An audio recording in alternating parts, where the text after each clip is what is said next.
So I play with AI chatbots and show you how you can learn ethical hacking and cybersecurity completely free using these AI tools. I've already made a lot of videos on that, and today we're going to play with another cool chatbot, or better say, one that's better than all of our previous ones. Yeah, I'm talking about none other than Grok. I'm going to do some fun stuff with it, like making malware, generating hacking scripts, and a few other cool things. So subscribe to the channel, like this video, and grab yourself a fine cup of coffee. Well, here is our Grok user interface. It's Elon Musk's idea, so you can already feel those slightly spacey vibes going on here. So I started by asking Grok if it could write me a malware in C that encrypts files in a specific Linux directory. And when decrypting, it should show fake ransomware-like behavior, like asking for money or doing other usual ransomware stuff. By the way, if you don't know, ransomwares are malwares that encrypt your files and then ask for a ransom. If you pay, they might give you the decryption key, or they might just run away with your money. But in this case, I clearly mentioned that it was just for demonstration, all in a controlled and ethical environment. Unfortunately, Grok responded with a polite sorry and said it couldn't help generate malicious code. Like, come on, it's not even that malicious. Or maybe it is. Anyway, it did say it could generate something similar without the ransomware-like behavior. And I was like, sure. So it gave me some C code using an XOR-based encryption algorithm. Nothing fancy, no drama. I copied the code, pasted it into my Linux machine, compiled it using GCC, and boom, we got our malware's binary file. I ran it, and it asked me to enter a directory path, so I pointed it to a test folder I had set up with dummy files. Then it asked for a string,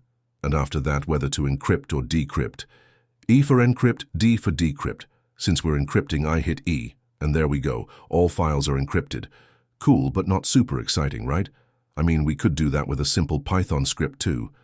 Feeling kind of disappointed here, not gonna lie, because ChatGPT can do way better than this. So next I gave Grok a CVE number and asked it to research about it. Okay? It gave me a detailed explanation, said it was related to OpenSSH, possible RCE, blah blah blah.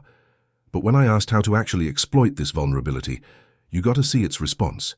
It completely refused to give any exploit details, even though the exploit is publicly available online. Like, come on. Anyway, next up, I asked it to write me a Python script that can automatically find privilege escalation vectors on a Linux system and suggest ways to get root. I was expecting another sorry, but surprisingly, this time it responded positively and actually wrote a script for us.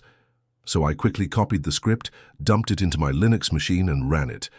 And, yep, it gave us some system info. Not as good as LinPs, but hey, definitely something. One weird thing though, it kept asking me for a password.